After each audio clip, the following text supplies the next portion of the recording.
Hello and welcome to another coaching session from leadershipmentor.com.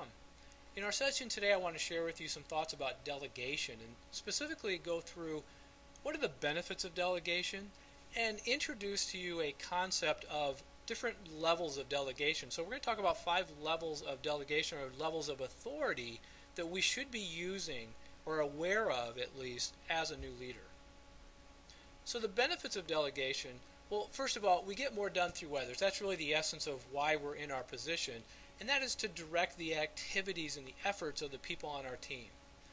We're also going to develop others, and that's key as we move to a self-directed work team. We want to make sure that we're developing skills of our team members. Now, we're also going to motivate them as well. Not just develop, but motivate them, because it's going to keep them doing new things and learning new tasks, and that's going to keep them interested in what they're doing. And then finally, delegation is going to help make you replaceable, and that's what we want to do. We don't want to fall into that trap of keeping everything to ourselves, because when we're ready to get promoted, your manager may look and say, well, you know what, you're the best person for the job, but your team is going to really fall apart without you there, because you are the center. You're doing so much that your team isn't really that self-sufficient. So I want to challenge you to try to make yourself replaceable, and we do that by developing our team members. So let's take a look at what the levels of authority actually are. There's 5 levels of authority. So in level 1, we want to instruct the team member to look into the situation, get all the facts, and report back to me. I'll decide what to do, and that's key, that they don't have the expectation that they're going to have any input necessarily or make any decisions with that. So here the employee lacks experience, and you as a supervisor want to determine the action taken.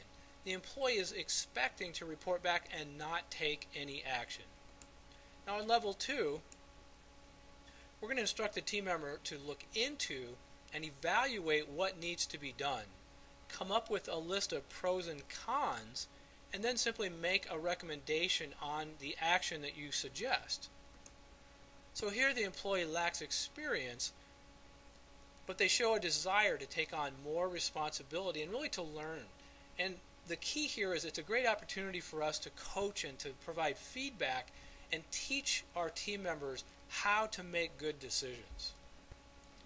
Level 3, look into the situation, get back to me, and let me know what you decided to do. Don't take any action without speaking to me first. So you kind of skip the coaching and the feedback process, and you move right to them telling you what they think they need to do. And this is for an employee that really starting to build a high level of trust with. And they've demonstrated good decision making in level 2, obviously, so we're very familiar with how they approach a problem or a situation, and we have a high level of confidence in that, and we don't feel that they really benefit much from additional coaching. Now in level 4, we're going to instruct the team member to take action, but let me know what you did. We have complete confidence in this employee, and we feel there's no need to review the decisions prior to taking action. And in level 5, finally, take action, and there's really no need to get back with me. And you have complete confidence in the employee. Now, I'm going to suggest that we really don't use level 4 very often and level 5, because we have that accountability in our position. So we want to have input as to what takes place and what decisions are made, because you're still on the hook for that decision. Now, the variables there are going to be the employee. You may have somebody in your team that is every bit as knowledgeable and makes good decisions just like you would. The other variable would be where the decision that needs to be made really isn't that big of a deal, and so how they make that decision and what they do, there's really not a lot of risk there. So those are the 5 different levels of delegation or levels of authority. So I'd like to challenge you to start looking at delegation in this way and evaluate which one of your team members really fall into which level. I also want to encourage you to take a look at joining our community. We have over 100 additional videos and articles on our website. We add new content every week, and we also provide email support for any questions or challenges you may be facing.